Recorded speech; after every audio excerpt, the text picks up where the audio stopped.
നിൻ സ്നേഹമോർക്കുമ്പോൾ വർണ്ണിച്ചിടാൻ സാധ്യമല്ലത് എൻ ജീവിതത്തിൽ ചെയ്ത ക്രിയകൾ. വർണ്ണിച്ചിടാൻ സാധ്യമല്ലത് എൻ ജീവിതത്തിൽ ചെയ്ത ക്രിയകൾ.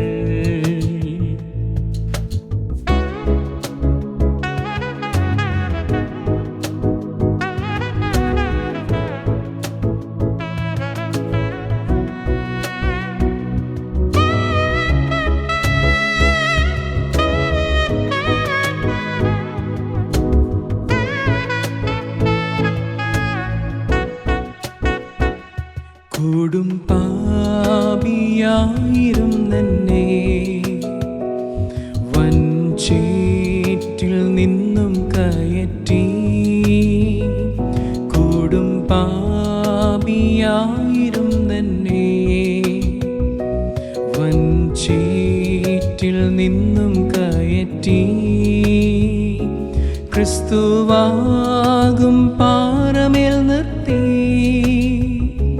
പുത്തൻ പാട്ടുമെൻ്റെ നാവിൽ തന്നതാ. ക്രിസ്തുവാകും പാറമേൽ നിർത്തി പുത്തൻ പാട്ടുമെൻ്റെ നാവിൽ തന്നതാ.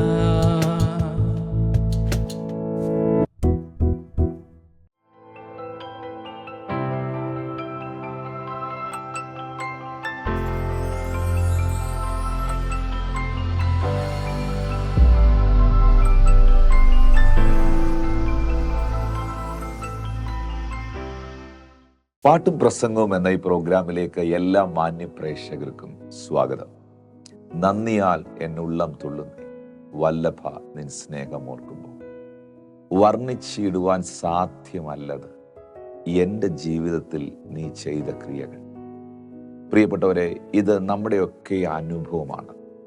നമ്മുടെ ജീവിതത്തിൽ ദൈവം ചെയ്ത ചില അത്ഭുതങ്ങളും ചില പ്രവൃത്തികളുമൊക്കെ വർണ്ണിക്കാൻ പറ്റത്തില്ല. അവർണ്ണനീയമാണ്, അഗോചരമാണ്, അപ്രമേയമാണ്. നമ്മുടെ വ്യാഖ്യാനങ്ങളൊന്നും അതിന് പകരമാകത്തില്ല. കർത്താവിൻ്റെ സ്നേഹം അത്ര ആഴവും വലിപ്പവും തികവുമുള്ളതാണ് നമ്മുടെ ജീവിതങ്ങളോടുള്ള ബന്ധത്തിൽ. അതുകൊണ്ട് വേദപുസ്തകത്തിൽ എപ്പോഴും നമ്മളെ ദൈവം ഓർമ്മിപ്പിക്കുന്ന ഒരു കാര്യമുണ്ട്. പ്രത്യേകിച്ച് 103-ാം സങ്കീർത്തനം നിങ്ങൾക്കറിയാം. അവിടെ എഴുതിയിട്ടുണ്ട്, എൻ മനമേ നീ യഹോവയെ വാഴ്ത്തുക, എൻ്റെ സർവ്വ അന്തരംഗവുമേ അവൻ്റെ വിശുദ്ധ നാമത്തെ വാഴ്ത്തുക. എൻ്റെ മനമേ നീ യഹോവയെ വാഴ്ത്തുക, അവൻ്റെ ഉപകാരങ്ങൾ ഒന്നും മറക്കരുത്. പലപ്പോഴും ദൈവം മനുഷ്യനെ ഇത് ഓർമ്മപ്പെടുത്തും. കാരണം മനുഷ്യർക്ക് മറക്കുന്ന ഒരു സ്വഭാവമുണ്ട്. ഓർത്തിരിക്കേണ്ടത് ഓർക്കാതിരിക്കുകയും മറക്കേണ്ടത് മറക്കാതിരിക്കുകയും ചെയ്യുന്ന ഒരു സ്വഭാവം. എന്നാൽ നമ്മൾ എപ്പോഴും ഓർക്കേണ്ടത് ദൈവം നമുക്ക് ചെയ്ത അത്ഭുതങ്ങളാണ്, ദൈവം നമ്മളെ നടത്തിയ വഴികളാണ്. പ്രത്യേകിച്ച് ഈ 2025 എന്ന വർഷത്തിൽ നമ്മൾ ഈ മെസ്സേജ് കേൾക്കുമ്പോൾ, ഈ പ്രോഗ്രാം നമ്മൾ കണ്ടുകൊണ്ടിരിക്കുമ്പോൾ, മുൻകഴിഞ്ഞ മാസങ്ങളിൽ വർഷങ്ങളിൽ ദൈവം നമ്മളെ നടത്തിയതൊക്കെ എത്ര അത്ഭുതകരമായിട്ടാണ്. നമ്മുടെ കണ്ണിനെ കണ്ണുനീരിൽ നിന്നും, നമ്മുടെ പ്രാണനെ മരണത്തിൽ നിന്നും, നമ്മുടെ കാലുകളെ വീഴ്ചയിൽ നിന്നും ഒക്കെ വിടുവിച്ച കർത്താവിൻ്റെ വിശ്വസ്തത ചെറുതൊന്നുമല്ല നമ്മുടെ ജീവിതത്തോടുള്ള ബന്ധത്തിൽ. അതുകൊണ്ട് വർണ്ണിക്കുവാൻ ഇത് അസാധ്യമാണ്, ഇത് സാധ്യമല്ല. എപ്പോഴും പ്രത്യേകിച്ച് കൊലോസ്യർക്ക് എഴുതിയ ലേഖനത്തിൽ ബൈബിൾ നമ്മളെ പഠിപ്പിക്കുന്ന ഒരു ഉപദേശമുണ്ട്, നന്ദിയുള്ളവർ ആയിരിക്കും. അത് നമ്മുടെ ജീവിതത്തിൽ ദൈവത്തോടും മനുഷ്യരോടും ഉണ്ടാകണം. ഈ ആരാധന എന്ന് പറയുന്നത് ദൈവത്തോടുള്ള നന്ദി കരേറ്റലാണ്. ചില ആളുകൾ 2 കൈകളും ഉയർത്തിപ്പിടിച്ച് കർത്താവിനെ സ്തുതിക്കുന്നതും നെടുമ്പാട് വീണ് പ്രാർത്ഥിക്കുന്നതും കൈയടിക്കുന്നതും പാട്ടുപാടുന്നതും ഇതെല്ലാം കർത്താവിനോടുള്ള ആ നന്ദി കരേറ്റലാണ്. ഒരു നായ തൻ്റെ യജമാനനെ കാണുമ്പോൾ അത് വാലുമാട്ടിക്കൊണ്ട് ആ യജമാനൻ്റെ പാദത്തിൽ വരുന്നതും അതിങ്ങനെ സ്നേഹപ്രകടനങ്ങൾ നടത്തുന്നതും അതിന് ഭക്ഷണം കൊടുത്ത് അതിനെ വളർത്തുന്ന ആ യജമാനനോടുള്ള ആ നായുടെ സ്നേഹമാണ്, അല്ലെങ്കിൽ നന്ദിയാണ്. സ്നേഹമുള്ളിടത്ത് മാത്രമേ നന്ദി കരേറ്റിൽ ഉണ്ടാവത്തുള്ളൂ. അതുകൊണ്ട് കർത്താവിനെ സ്നേഹിക്കുന്ന എല്ലാവർക്കും ദൈവത്തോടൊരു നന്ദി ഉണ്ടാകണം. എല്ലാ പ്രിയപ്പെട്ടവർക്കും. ആ നന്ദിയുടെ പുറമേ ഉള്ള വെളിപ്പെടുത്തലാണ് ശരിക്കും പറഞ്ഞാൽ ആരാധന എന്ന് പറയുന്നത്. സഭായോഗങ്ങളെ ഒന്നും ഉപേക്ഷിക്കാതെ ഒരു ഞായറാഴ്ച പകൽക്കാലം ദൈവം നമുക്ക് തരുമ്പോൾ ആ കഴിഞ്ഞ ഒരാഴ്ചക്കാലം നമ്മളെ നടത്തിയ കർത്താവിന് അത് നന്ദി പറയാനുള്ള ഒരു സമയം കൂടെയാണ്. അതുകൊണ്ടാണ് പലപ്പോഴും ഞാൻ പറയുന്നത് സഭായോഗങ്ങളെ ഒന്നും നിങ്ങൾ ഉപേക്ഷയായി വിചാരിക്കരുത് എന്ന്. ഓരോ പ്രഭാതത്തിലും കർത്താവിന് നന്ദി പറയണം. കർത്താവെ, ഇന്നലെ രാത്രിയിൽ ഉറക്കത്തിൽ നീ എന്നെ സൂക്ഷിച്ചു. എത്രയോ പേർക്ക് ഈ പ്രഭാതത്തിൽ ഉണർന്നെഴുന്നേൽക്കുവാൻ കഴിഞ്ഞില്ല.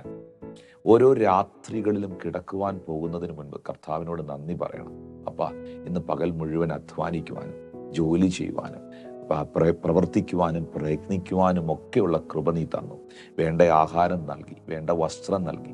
കർത്താവ്, എല്ലാ മേഖലയിലും നീ ഞങ്ങളെ കരുതി. അപ്പോൾ എപ്പോഴും എല്ലാ സാഹചര്യത്തിലും കർത്താവിനോട് നമ്മൾ നന്ദിയുള്ളവരായിരിക്കണം. അപ്പോൾ തന്നെ ആരെങ്കിലും നിങ്ങളെ ഒന്ന് സഹായിച്ചിട്ടുണ്ടെങ്കിൽ അവരോട് ഒരു താങ്ക് യു പറയണം.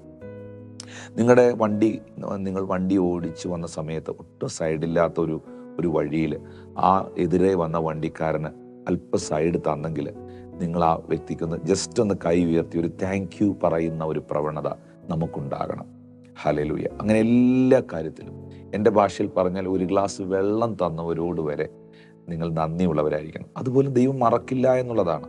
അതുകൊണ്ടല്ലേ ബൈബിളിൽ എഴുതിയിരിക്കുന്നത്, എൻ്റെ ദാസന്മാരെന്ന് വെച്ച് ഒരു ഗ്ലാസ് വെള്ളം കുടിക്കാൻ കൊടുത്താൽ നിങ്ങൾക്ക് പ്രതിഫലം കിട്ടാതിരിക്കത്തില്ലെന്ന് യേശു പറഞ്ഞെങ്കിൽ അതുപോലും കർത്താവ് ഓർത്തിരിക്കുന്നത് കൊണ്ടല്ലേ. അതുകൊണ്ട് എല്ലായ്പ്പോഴും ഓർത്തോർത്ത് ദൈവം ചെയ്ത ഓരോ പ്രവൃത്തികളെയും ഓർത്തോർത്ത് കർത്താവിന് നന്ദി പറയുന്നവരാകണം. പ്രിയമുള്ളവരെ, എല്ലാറ്റിനും നന്ദി. നടത്തിയ വഴികൾക്ക് നന്ദി, സ്നേഹിച്ച വിധങ്ങൾക്ക് നന്ദി, കർത്താവെ കരുതിയ വിധങ്ങൾക്ക് നന്ദി, ചെയ്ത എല്ലാ ഉപകാരങ്ങൾക്കും നന്ദി.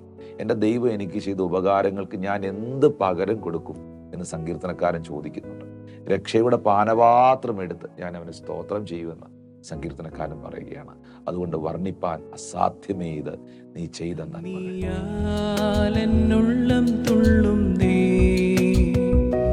വല്ലഭാ നിൻ സ്നേഹമോർക്കുമ്പോ വർണ്ണിച്ചിടാൻ സാധ്യമല്ലത് എൻ ജീവിതത്തിൽ ചെയ്ത ക്രിയകൾ. വർണ്ണിച്ചിടാൻ സാധ്യമല്ലത് എൻ ജീവിതത്തിൽ ചെയ്ത ക്രിയ.